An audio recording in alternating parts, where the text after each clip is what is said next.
Cara, eu sempre fui apaixonado por fotografia, independente de encontrar meu caminho, de qualquer coisa, com 14, 12, 13, 14 anos eu já começo a ficar apaixonado por fotografia.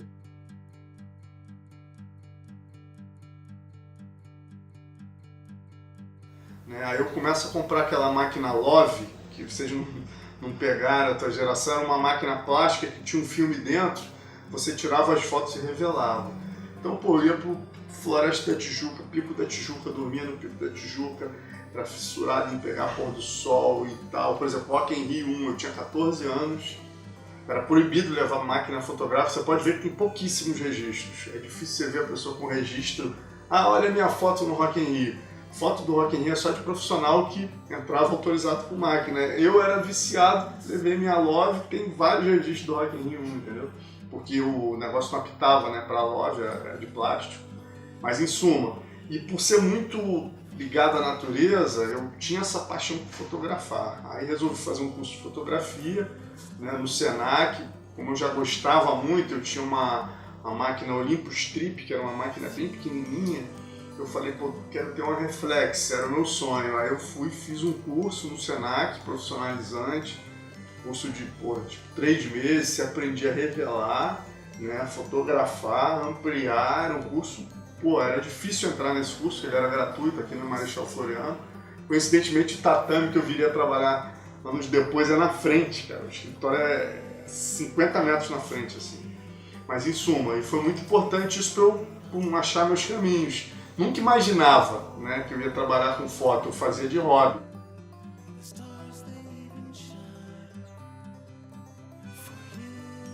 Fazia o curso do Senac, né? Eu comecei a fotografar para o meu mestre, eu estava no final do curso, né? Então eu chegava lá, não tinha laboratório em casa, meu pai ainda não tinha liberado o lavabo para eu transformar em laboratório. Então a hora que eu tinha era quando acabava o curso, então eu ficava lá no laboratório, né, irmão, 1 hora, 2 horas ali revelando minhas fotos. E minhas fotos eram uma salada, né, cara? Os caras do curso, eu quero seguir casamento, aí esse cara só tinha foto de casamento, o outro, eu gosto de tirar foto da filha. O meu negócio era totalmente louco, eu ia pra Fernando de Noronha sozinho, aí fotografava tubarão sub. Então você pegava um filme meu de 36 fotos e falava, pô, não é possível que seja o mesmo filme. Tinha um pôr do sol, bicho, inseto, jiu-jitsu. E como eu estava na época, né, fazendo anatomia, eu também tinha mania de estudar os cadáveres e tal, né, a musculatura, porque é muito complexo.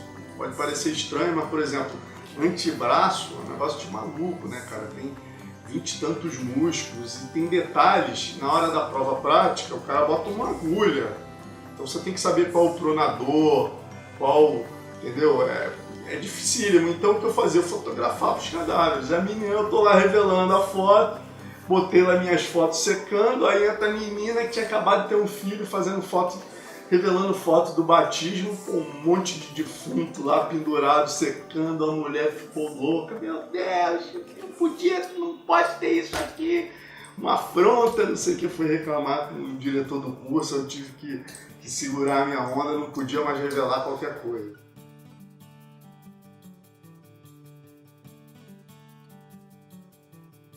Nessa época, né, eu percebi, foi até contando essa história, né, que meu pai, que foi meu grande apoiador, falou, pô, bicho, que isso, passando esses perrengues, se hoje em dia você já está começando a fazer, né, algum dinheirinho com isso vendendo, pô, revela aqui em casa, pô, não tem esse espaço aqui, pega esse banheiro aqui e vamos transformar num laboratório para você. Aí ali eu botei minha luz vermelha, fechei aquele banheiro, entendeu? E ali eu sempre revelava minhas fotos preto e brancas, eu rebobinava meu filme, todo o processo eu fazia, eu rebobinava o filme, botava nas bobininhas, fotografava, revelava, aí depois botava no ampliador, ampliava, quer dizer, eu fazia todas as químicas de revelação, de ampliação. Quanto isso pra galera hoje em dia que fotografa digital, ele não tem ideia o quão complexo era o processo todo, né? Desde o filme, a revelação do filme com 3 químicas, seguindo tabela certinha, se errasse um pouquinho na tabela, na temperatura, o filme ficava mais claro, mais escuro, em suma. Se o filme não tivesse novo, dava problema. A química não tivesse nova, dava problema no filme. Era uma cagalhoada o negócio. Mas, em suma, foi muito importante. E o meu professor de jiu-jitsu, na época, falou, pô, cara, você é fotógrafo, eu tô fazendo a Copa Atlântico Sul, que era o brasileiro de jiu-jitsu da época, que ia fotografar pra mim. Falei, pô, mestre, lógico, tal, fui lá, Cláudio França, comecei a fazer as fotos. E nessa de fazer a foto, isso foi curioso, minha vida mudou aí, cara. Porque eu tava fotografando na beira do ringue, eu já tinha minha profissão, já tinha feito pós-graduação em microbiologia, já era biólogo contratado na Fundação BioRio, mas aquela coisa de fotografar a luta, as pessoas, pô, meu irmão, você vende tuas fotos? Você vende tuas fotos? E aquilo ali passou a ser um hobby pra mim. Como eu admirava os caras ainda, imagina, chegar na faixa preta, o Fábio Gurgel, final do Fábio Gurgel saía assim do troço. Pô, cara, você tem um cartão, você vende as fotos? Só tinha eu fotografando, o cara queria comprar. Aí o Valide, os caras que eram meio que ídolos pra gente que acompanhava o esporte, vinham falar comigo e pedir minhas fotos. Aí o que aconteceu? Eu comecei a revelar e levar nas academias para vender, ganhava um dinheirinho bem legal, assim, mas não era o meu foco principal, entendeu? Meu foco principal era estar presente ali perto dos caras, vender para esses grandes ídolos e tal, fazia os pacotinhos, vendia, às vezes o cara chegava, não tem dinheiro hoje, tudo bem, depois você me paga, mas em suma, o grande lance era estar próximo.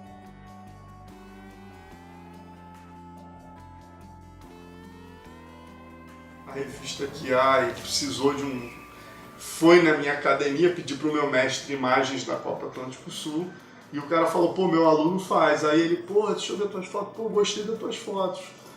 Você também não pode fazer uns relatórios, está crescendo muito a luta aqui no Rio. Falei, pô, com o maior prazer. Aí comecei a ser jornalista da Kiai dessa maneira, né? E acabei largando minha profissão.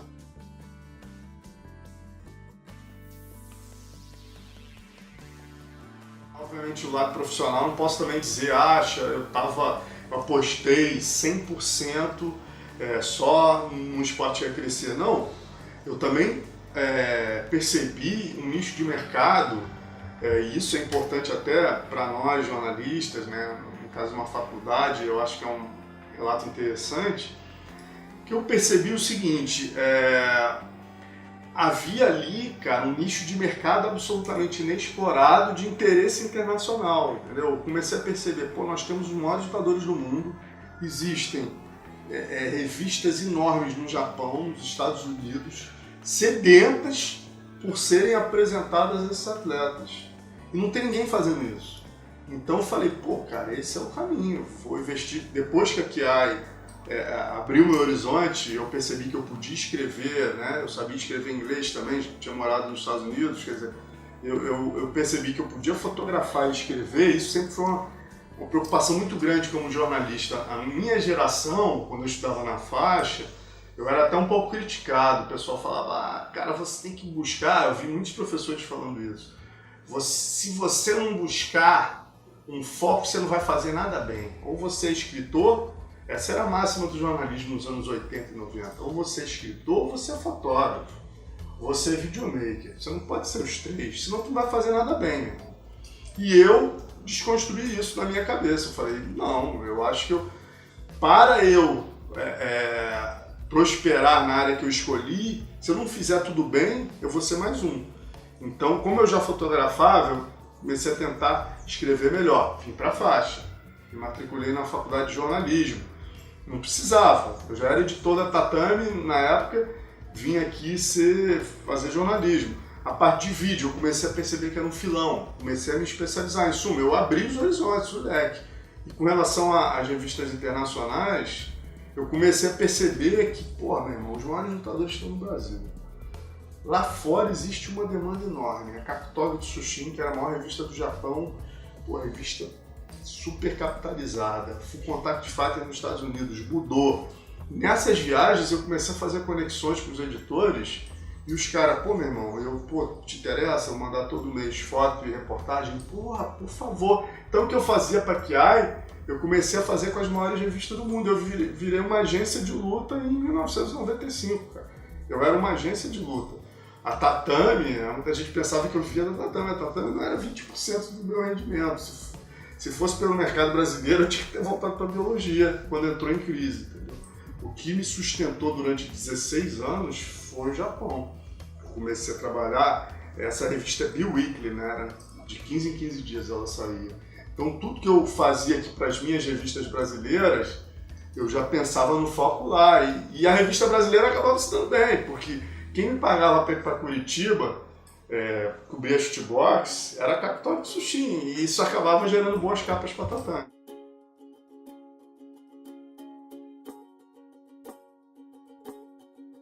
As revistas de surf estavam começando a mandar correspondentes lá para fora. A perspectiva para nós da luta era de mais de 10 anos aí para começar a ter patrocínio, né? O Tatame era um jornal, pô, o dono da Tatame não tinha dinheiro para pagar a gráfica, não tinha dinheiro para botar comida na geladeira. Então, assim, como pagar a viagem internacional para o repórter? Não fazia o menor sentido. Só que como eu comecei, né, já tinha minha verba da QI e de certa maneira já começava a vislumbrar o mercado internacional e tal, eu comecei a perceber que é importante também não só mandar material, mas ter conexões fora, né? E aí a minha namorada, Cláudia Forran Boller, que trabalhava no baseamento da Varig, né? Ela que mandava os pilotos para morarem nos pontos de conexão da Varig. Ela chegou para mim e falou: pô, a gente viaja pra caramba, eu vou te botar de GC. O que é isso? A gente já estava junto há uns 2 anos, aí ela, vou te botar de GC. O que é GC? É grátis condicional. Todo noivo tal do funcionário da Varig, né, na época tinha direito a passagem grátis condicional, ou seja, se tivesse lugar na aeronave, você pagava 10% da passagem. E aí ela me botou uma bocada, né, cara? Acabou que, por exemplo, tinha um evento no Japão, não tinha Pride ainda nessa época, né? O primeiro Pride eu já não estava nem mais com ela. Então, isso era importante até ter deixado claro no livro. O Pride 4 ela já não estava mais comigo, eu fui por outros meios, pelos meus meios. Mas o Vale Tudo Japão, que é a primeira viagem que eu faço para o Japão, onde o Valide luta, o Carlão faz a estreia, eu fiz pelo sistema do grátis condicional. Eu fui o UFC 9, o primeiro UFC eu fui assim, entendeu? E a gente, na época, eu e ela, a gente viajava muito, a gente rodou o mundo, independente de arte marcial, porque era 10% da passagem, cara. Imagina, a passagem pro Japão era $2.000, eu pagava $200.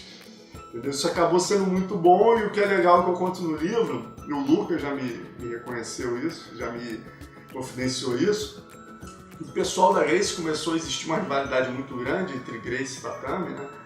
E o Luca Tala da Grace, quando ele começou a ver aquele jornaleco Tatame, né, e eles também no jornal, com Carlão na capa, cara. Pô, em 1995, Carlão na capa do jornal todo ruim, todo pangaré, offset, pô, com uma cobertura internacional, vários detalhes dos bastidores que só eu tinha. Eles ficaram loucos, aí Grace, né, conhece todo mundo, foram lá, tinha um aluno que tinha uma agência de turismo, botou anúncio na Grace e bancava passagem pro Luca. Então a gente explodiu, o mercado marcial ficou equiparado ao do surf em termos de cobertura internacional rápido, assim, entendeu? Em 2 anos de existência de Tatame e Grace, a gente já fazia praticamente pelo menos 3 coberturas internacionais por ano, por baixo. E como eu fui lá para fora e comecei a trabalhar para a revista japonesa, eu tinha conexões, o Luca passou a ter também. Então, quando a gente não ia, o Susumu Nagao mandava as fotos pra gente. Então, quer dizer, a gente passou a ter o mesmo nível assim, de coberturas internacionais de surf. Tá? Eu até brinco, até hoje a gente é amigo, e eu encontro ela casada, sou casado também e tal, não tem nada a ver, a gente é só amigo. Mas eu sempre falo, cara, você revolucionou as artes marciais, sem querer.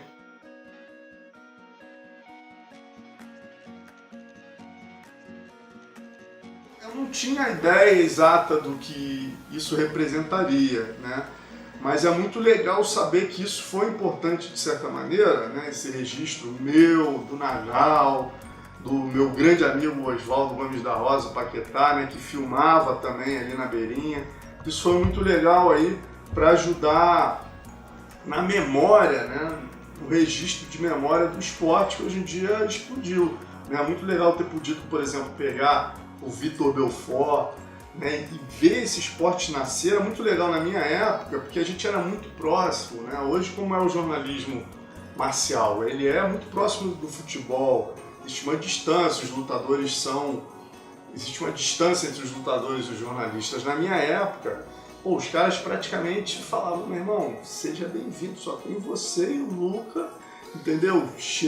Vamos lá. E o Luca cobre mais a Gracie Barra. A gente precisa de um cara como você. Então, enquanto a Gracie Barra era coberta pelo Luca Talla, eu era o cara que dava voz à luta livre, ao Carson, à Nova União, à Aliança. Então era muito bem recebido por esses caras. Foi muito fácil, entre aspas, fazer o meu trabalho, muito prazeroso, entendeu? Porque eu chegava nos lugares, os caras confiavam no meu trabalho e abriam as portas para mim. Eu tinha acesso a coisas que hoje o jornalista não tem.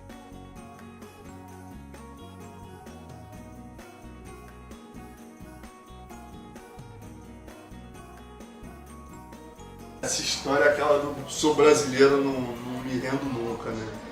E essa foto eu tava muito puto, porque existia uma guerra fria entre shootbox e BTT, né? E foi uma besteira muito grande nesse caso, porque assim, todos os dois lados ganhariam o fato de eu estar na beira do ringue. Mas o manager da shootbox, que era o Kawasaki, ficou mordido porque a manager da BTT me ajudou a tirar o ringside photographer lá, o passe, né? E ele ficou enciumado. Kawasaki que era, meu amigo. Aí ele querendo mostrar poder, como o cara da Gracie também estava lá e não tinha conseguido, ele falou, não, se o cara da Gracie consegue, o Alonso não vai poder. Cara, ele bloqueou, já tinha conseguido o passe como tinha conseguido em outros prides, já tinha ido em 3 prides, sempre ficava no ringside, não tinha estresse. Então ele me tirou um passe, cara. Foi uma parada muito absurda. E o que foi mais absurdo é que eu sabia disso e eu falei pro Rudimar, eu fui em Curitiba e falei, meu irmão, o Kawasaki tá fazendo guerra de máfia me usando. Pelo amor de Deus, não deixa isso, porque os dois lados vão perder. E o Rudimar me prometeu, eu vou presidente do Pride, se necessário. Falei, pô, então eu tô tranquilo, professor. Aí cheguei lá, aconteceu isso, ele não foi presidente porra nenhuma, me deixou um perrengue danado. E se eu ficasse, eu fiquei num lugar que era muito longe do ringue e o ângulo era horrível e ficava a cabeça dos fãs na frente, entendeu? Então, pô, era parada de chorar de raiva, cara. Aí eu tava quase chorando de raiva, assim, eu olhei, vi uma torre e falei, cara, eu não vim aqui, Vanderlei Minotauro, disputando o cinturão, o melhor evento que eu já vi na vida, eu não vou ficar aqui. Eu olhei a torre, vi que dava pra escalar, que só tinha um japonesinho lá, era a torre onde ficava a câmera, que passava em cima do ringue, filmando, fazendo aquela filmagem que aparecia na TV, né? Aquela câmera móvel. O cara ficava lá controlando, segurando o cabo não se mexeu. Eu falei, meu Deus, quero nem saber. Quando ficou escuro na hora do hino, eu olhei os guardas botaram a mão no coração, ficou uma aranha lá pra cima, eu subi, sentei do lado do Japinha, o Japinha, oh, não, eu... Aí eu, pô, cara, foi muito engraçado porque eu fotografava e, pô, Minotauro lutando com o Procópio, pô, tomando knockdown, óbvio que eu me mexia, né, que eu estragava todo o trabalho do cara, e o cara ali puto comigo, mas ele não tinha com quem falar, vai gritar com quem? Ele gritava, eu dava uma mexida assim, eu falei, Japa, ó, vão cair os dois, entendeu? Aí ele foi ficando mais calmo ali, no final acabou que eu consegui aquela foto, que é uma das melhores fotos que eu fiz na minha vida, né, que acabou sendo um ângulo inusitado e foi uma resposta política, né, a shootbox, né? Ali o Vanderlei, o Rudimar na época falou, agora a gente comprou uma guerra com o Alonso e com a Tatame. Pô, o que eu fiz com ele é imperdoável, eles vão, né, porra, a gente vai ter um problema político com a revista. E eu mostrei que a gente era profissional ali, saía na capa quem mais merecia.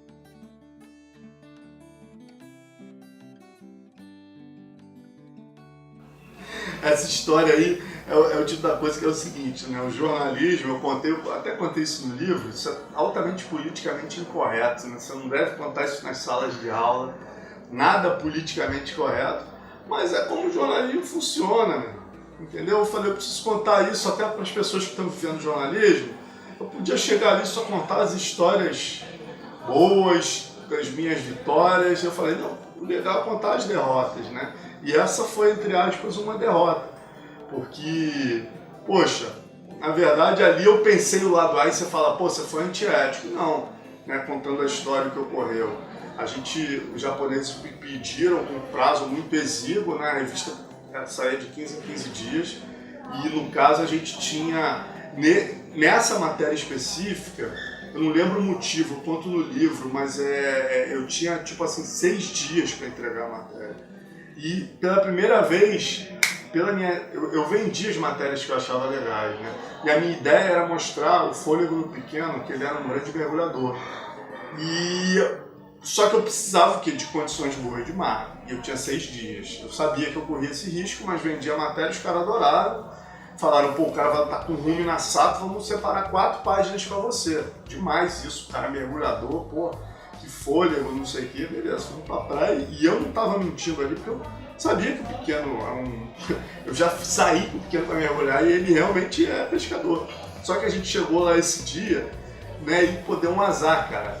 No dia anterior o tempo virou, a água suja entrou e começou a chover.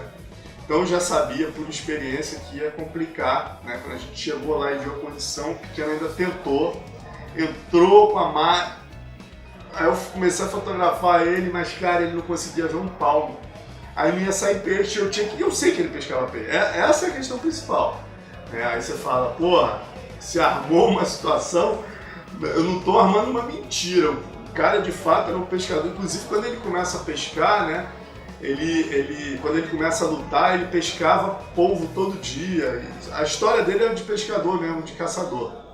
Eu falei, meu irmão, pequeno, sentei do lado dele, desesperado, falei, porra, pequeno, que merda, cara. Pô, eu preciso mandar essa matéria amanhã, a gente não tem um peixe, não sei o que. Aí ele me deu a ideia. Falou, pô, Marcelão, sabe o que me revolta? Semana passada, né, eu vim aqui nesse mesmo lugar, nessa mesma hora, e a condição estava tão boa que eu saí com 6 peixes na fieira, ainda levei 2 para minha mãe e vendi os 4 pro cara da peixaria aqui. Eu falei, é isso, vamos na peixaria alugar o peixe, você vai mergulhar, você vai simular o que você fez semana passada. Aí fomos lá na peixaria, ainda cheguei pro cara, falei, meu irmão, é o seguinte, vou te fazer um pedido muito diferente aqui, tá chovendo, você não vai vender peixe hoje. Vamos fazer o seguinte, tu vai me alugar vai me vender e me alugar 4. Como assim alugar? Nunca aluguei peixe. Eu falei, é a primeira vez que você vai fazer isso. Aí dei um preço para ele botar os peixes pela frieira, pela guelra. Ele botou os peixes aqui no cinto, né, pela guelra. E a gente furou, né, para ele botar dentro d'água assim. Aí foi clássico, eu tirei a foto dele com um peixe assim como se tivesse pego. E os outros peixes na fieira, os japoneses amaram, né?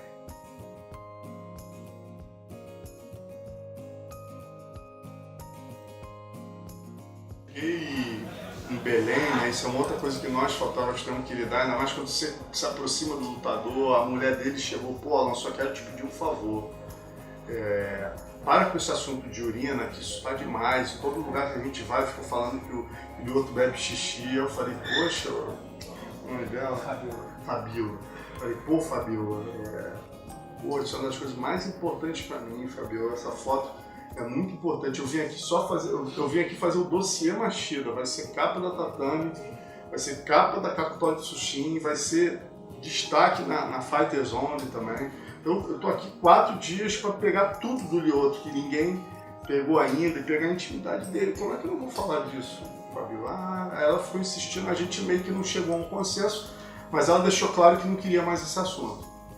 Eu fiquei numa situação por causa disso, né? E beleza, foi maravilhoso, me deram uma atenção, altas fotos e tal, até que no último dia, e eu sabia, né, cara, o bom de você ser fotógrafo, por isso que eu falo que é importante, que a gente só ganha diversificando, não sendo só escrito. Se você tem um talento monstruoso para escrita, maneiríssimo, segue esse caminho.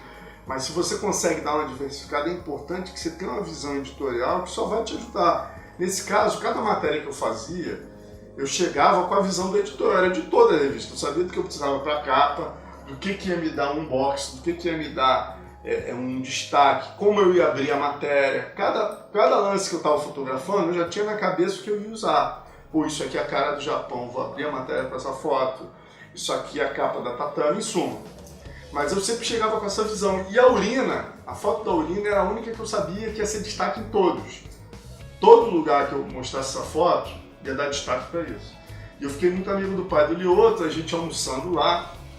E até pela minha ligação com o Japão, com a revista japonesa, levei várias para ele, e ele falou para mim. Terminou lá, a gente tomou uma cerveja, ele comendo caranguejo, que ele é fissurado, ele chega no final, meu filho, falta mais alguma coisa para matéria boa? Eu falei, pô, mestre, posso ser sincero com o senhor? Falta sim. Aí ele o quê? Eu, poxa, o brinde Matida. Aí ele, como assim?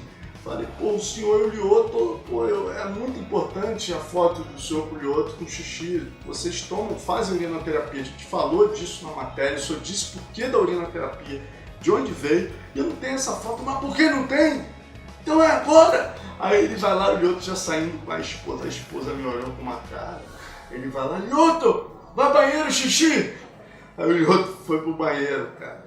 Cada um com um copinho, o Lyoto, tá bom, dizer não pro pai japonês, pro patriarca, né? Foi lá no banheiro, meu irmão, saiu com um xixi ralinho. Acho que o xixi de raiva dele, o xixi dele saiu um amarelo assim, citrino assim, sabe? E o pai dele veio com um mijão marrom, acho que era uma caneca de xixi ali de meia hora que ele tava tomando cerveja comigo, rapaz. Fiz a foto do brinde Matida e depois, né? E eu ainda ia falar para ele não beber. Eu vendo a mulher do Lyoto com tanta raiva de mim, eu falei, não precisa beber que eu já tenho a foto. Aí ele, não, tem que beber. Aí o Lyoto fez assim, né? Pô, depois do almoço, foi de gloob-gloob. Tomou de gloob-gloob o xixizinho. O seu Lyotão, ó, seu Matida, seu Yoshizo Matida, tomou uma caneca de mijo amarradão. No final ainda fez... Aí eu tirei a foto, os dois brindando e depois os dois bebendo e ainda... Aí saiu tudo quanto é lugar. Foi uma comoção na época esse negócio dessa foto.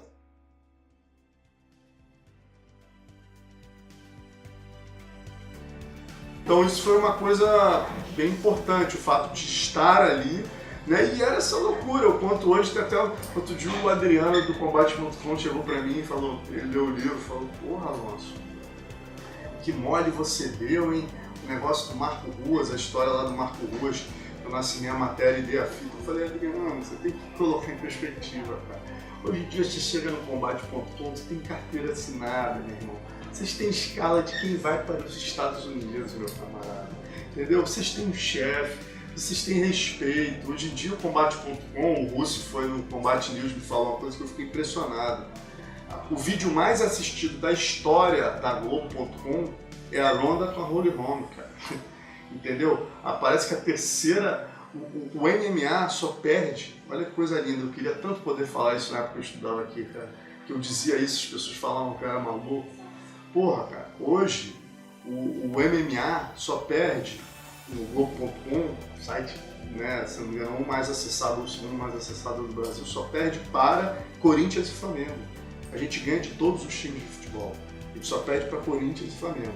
Qualquer nota de MMA dá mata do Botafogo, Fluminense, Vasco. Então assim, eu discuti o quê? Hoje em dia, entendeu? É um esporte consolidado e que as pessoas têm que respeitar. Eu não acho que tem todo mundo gostar de maneira alguma, de forma alguma. Mas a minha briga nessa época era pelo democrático direito de ser mostrado, que a gente não tinha.